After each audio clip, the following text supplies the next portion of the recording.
Welcome to Session 22 of Grade 11 Advanced Algebra and Precalculus. Today we study rational function graphs.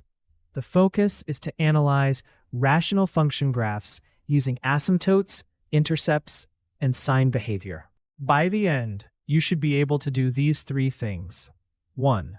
Find vertical asymptotes from uncanceled denominator zeros. 2.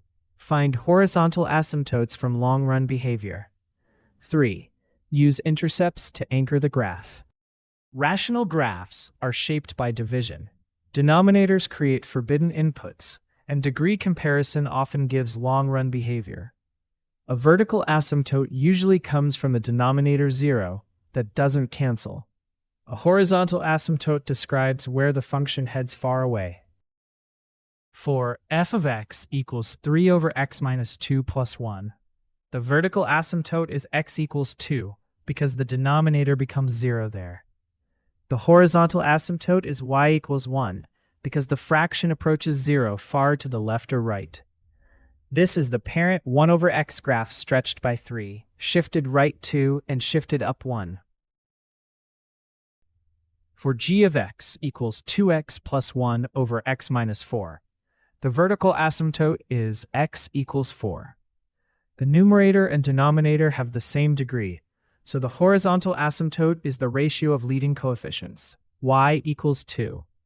The x-intercept comes from the numerator, so 2x plus 1 equals 0, and x equals negative 1/2.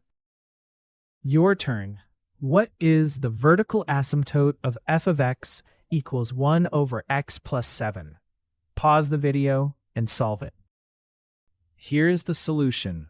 Work line by line, then check the final answer against the original question. After the video, complete these 3 tasks. Copy the model from the lesson, solve each one fresh, and write 1 error log sentence about the mistake you are most likely to make. Let's recap. Vertical asymptotes come from uncanceled denominator zeros.